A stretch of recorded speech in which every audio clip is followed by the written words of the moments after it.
and what we hid in the piano. I knew the spare key lived under C-sharp before I knew she was leaving me in increments. Our upright, mahogany, old as the building, had a chipped keycap there, and inside the hollow somebody had taped a brass oval wrapped in masking tape and a promise. It was a good place to hide something you wanted to be close to and pretend you weren't. Lena liked that about it. She would lift the fall board, press the key, and wait for that small, secret clink, like a confession deciding to be practical. I tuned the piano for living. I'm not a pianist, not in the way that counts for conservatories. I just make instruments behave. I go into rooms where people think beauty is broken and show them it was only out of balance. That job makes you arrogant about fixing things. You start thinking anything can be brought back to pitch if you have the time. Love, for example, the sound a person makes when they're honest, the way a promise sits in a room. We met because of a piano. Her gallery rented me to prepare an antique for an exhibition with more mouth than money. She wore black that day like a concept. Everyone else in that white box kept their hands away from the instrument as if touching would cost extra. Lena put hers on the wood with the care of a woman reading a scar. "Make it ring without sounding like a museum," she said, and then she smiled in a way that forgave the room for trying too hard. That was how she spoke in general, instructions with mercy. For a while we were good at simple verbs: work, cook, laugh, touch. I'd come home smelling like cedar and machine grease, and she'd smell like lemon and varnish, and our bodies would take the hint. I kept the piano tuned like a marriage vow. She kept the apartment curated like we could sell it if we needed to run. We invented the key trick on a wet Sunday afternoon when the city smelled like defeated umbrellas. She held the little brass oval up to the light, squinting as if it had a speech to give. "We should hide a reason to come home," she said. Then, a breath later, "in case we get good at leaving."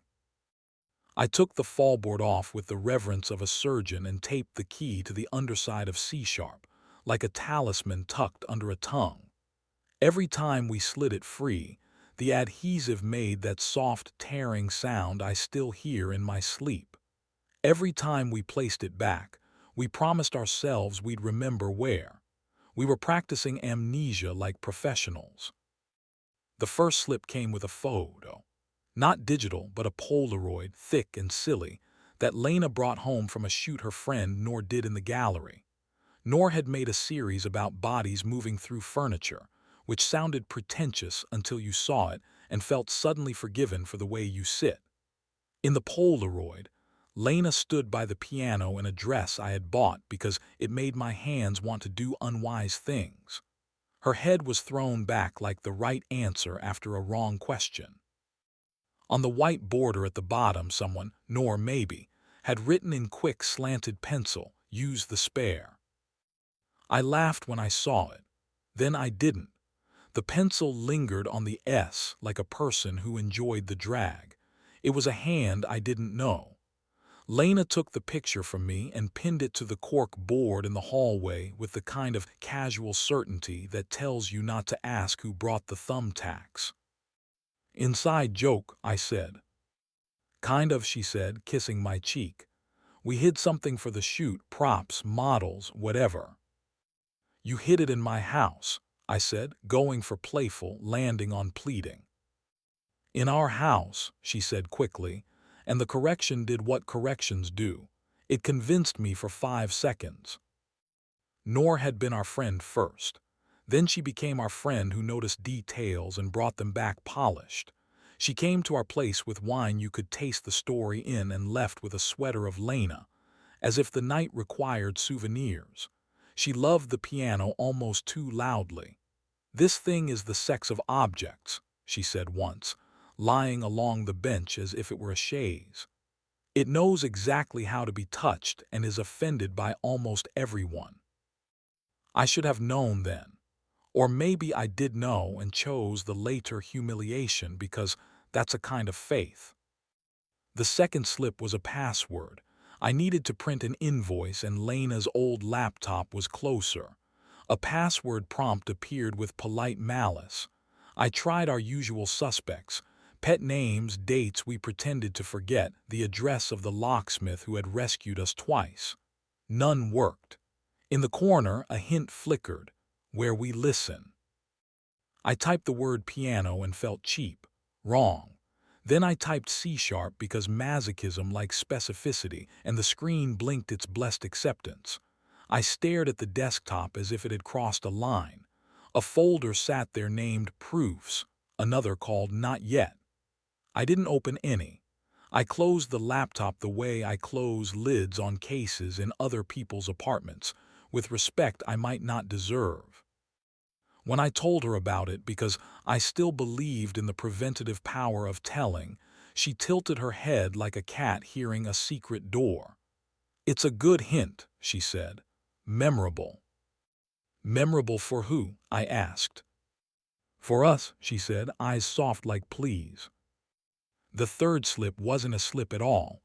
It was a concert. Noor's show was a weekend thing at the gallery. A mix of photographs, a live performer who moved like indecision, a small bar in the back that poured confidence by the glass. People flocked in wearing outfits that were really opinions. In the center of the room, the piano waited with a bouquet on it, as if accepting congratulations. I tuned it before the doors opened, and Lena circled me like a helpful orbit, touching my shoulder when I found a stubborn string. "Come on Saturday," she said. "It's a duet night. It'll make you jealous of instruments." I went. Of course I went. A man who tunes rooms for a living is also a man who wants to hear them confess. The performer was a boy with a good back and worse shoes. The other performer was Noor's lover for the month, an enigma wearing linen. They put their bodies through a conversation without words and somehow used the piano without playing it, leaning, pressing, drumming the lid with curled fingers until the sound turned into a heartbeat you couldn't pretend wasn't yours.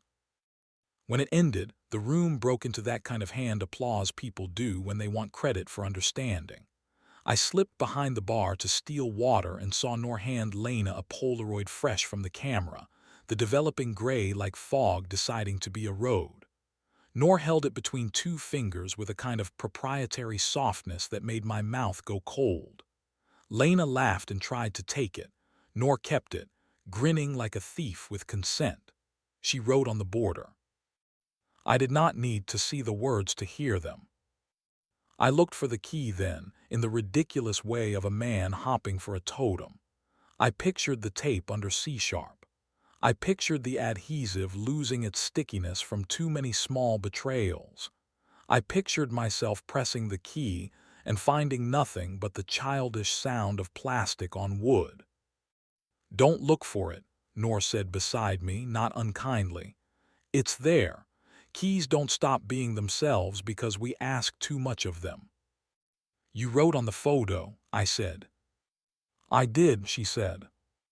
"What did you write?" She sipped her drink. "A dare," she said. "You know how it is. Galleries are made for dares, pianos too." It wasn't a triangle then. Triangles are tidy. It was a line from me to Lena and another from Lena to Noor, and they crossed in her, and I didn't know geometry well enough not to call it art. We kept behaving. That's the worst part about suspicion. It doesn't dissolve chores. We bought groceries that looked scandalized by their own prices. We fought about a lamp she loved and I hated because it cast light as if it were convincing itself. We touched in small places, wrists, the back of a neck, as if we were piloting our bodies through a fog and didn't want to crash. One night I came home early and heard a note ringing from the piano. Not played, not struck, just a resonance, like the air had remembered a music it wasn't supposed to. Lena was there in the window light with the fallboard open, her hair pinned up with a pencil. Noor sat on the floor cross-legged, her camera on her thigh as if asleep. The Polaroid hung from a binder clip on the lamp, a slow white ghost waiting to develop. The key lay on the bench between them like an animal raised tame. "Hey," Lena said, and there was a spike of guilt in her tone so refined it sounded like courtesy. "You're early." "I tuned the Steinway in half the time because it wanted to please me," I said. "I guess I have that effect." Nor smiled without teeth. "Some objects want to be useful," she said. "The rest want to be adored."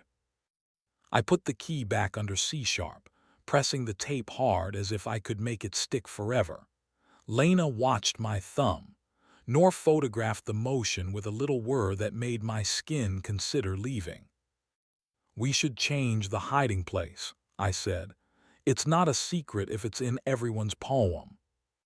"The point of a spare," Lena said, "is that anyone we love can find it." "I don't love everyone who can press C-sharp," I said. "We didn't press it for everyone," Nor said gently, "just for us." You can hate a person for using the right pronoun. That night Lena showered and smelled like clean compromise. She climbed into bed wearing the t-shirt I pretend not to care about and turned onto her side like an invitation you could accept without RSVP. We kissed in a way that admitted other rooms exist. I put my mouth to her shoulder and said, "If you want 2 keys, say that. Don't make me guess which door was left unlocked." She closed her eyes like a prayer that had done all the work and wanted to go home. "I am not leaving," she said. "I am looking." "Looking where?" I asked. "For a version of me that doesn't win every time," she said. I wanted to be handsome about it. I was. "You want to lose with her." She shook her head. "I want to lose with you," she said. "I just keep practicing somewhere else." We lasted in that posture for another month. Music, meals, the performed mercies. Nor's show closed and opened in another city where I pretended all the love belonged to strangers. The Polaroid remained on the cork board. The pencil words faded like the dare had become a receipt. Then came the morning the key wasn't there. I pressed C-sharp and heard only the lifeless plastic clack. I pressed again, and the note answered, but no secret, no metal voice. I took the fallboard off and looked. The tape dangled pathetic, and the hollow was empty like a mouth after the last word. Lena stepped out of the shower with a towel wrapped like diplomacy and froze when she saw my face. "It's in your coat pocket," she said quickly. "Why?" I asked, not moving. "Why there?" "I needed to let Nor in last night," she said. "She left her lens during the drop-off and—" "You needed to let her in at midnight," I said, "when you said you were asleep." She swallowed. "I didn't want to wake you," she said, and the truth didn't help her. She went to my coat on the chair and pulled the key from the pocket with a little, sorry flourish, like a magician apologizing for being predictable. I took it and didn't put it back. We stood by the piano like 2 people beside a body. Nor texted, "I'm downstairs. Thank you for last night. I'll be quick." Lena's phone lit with the message and then went dark again like a stage cue ignored. "Do you want the ending where I rage?" I asked. "Or the ending where I let you go with boxes and tenderness? Because there's also a third where I ask you to stay and we buy a new piano and never hide anything in it." She came closer and put her forehead against mine. She trembled the smallest amount a human can without it being performance. "Today," she said, "I want the one where you hold me while I tell you every detail that hurts, because I'm tired of being the only one who knows them." So we chose that one. We sat on the floor with our backs against the piano and let it witness. She told me the first kiss, how it was clumsy and illegal and tasted like jealousy, learning how to be sweet. She told me the night at the gallery when they heard a mouse in the wall and laughed like thieves who take home the houseplants. She told me why she came home every time, because I tuned the rooms she would otherwise live off-key in. I told her the part where I had wanted Nor once, briefly, in the way you want to be interesting to a person who photographs your jawline like a secret. I told her I had not touched Nor, not because I am better, but because I am worse at pretending there would be no invoice. We cried, but not in the heroic way, more like two people leaking while trying to drink water. Then we did something intimate the platform can live with. We moved the piano 6 inches. We dragged it together 2 inches, then two, until it stood in a square of sunlight it had never known. We retuned it after because physics is merciless. The A4 came back to life with a shiver that felt like apology. I taped the key under a different note, G, the home key for songs that believe in staying, and this time we wrote a word on the tape in blue ink, ours. Nor buzzed again. Lena went down and came back up with a small box. She left this for you, she said. She said it's not a peace offering, it's proof. Inside, a Polaroid of the piano from before the show. No writing, no dare, just the instrument that kept waiting for us to behave. I laughed in that way men do when they have chosen not to die yet. We ate breakfast too slowly. We put the Polaroid on the cork board next to the one with the pencil writing and watched them age at different speeds. We didn't make vows. We made eggs. We decided to live with the indecent closeness of knowing more than we wanted. We decided to count the days not by how often the key moved, but by how often we could play a song through without stopping to correct each other's timing. Sometimes, when she's late and the elevator stalls and the light in the hallway goes stupid, I still press C-sharp and listen for the secret. When I hear only the note and not the clink, I take a breath and press G. It hums under my hand like a house saying yes. And in that hum, I find enough mercy to open the door when she knocks, to let the day be tuned again, and to hold the little brass oval in my palm a second longer than necessary before I put it back where we hid it, where we can both reach it, where anyone we love, if we are brave enough, might find their way inside.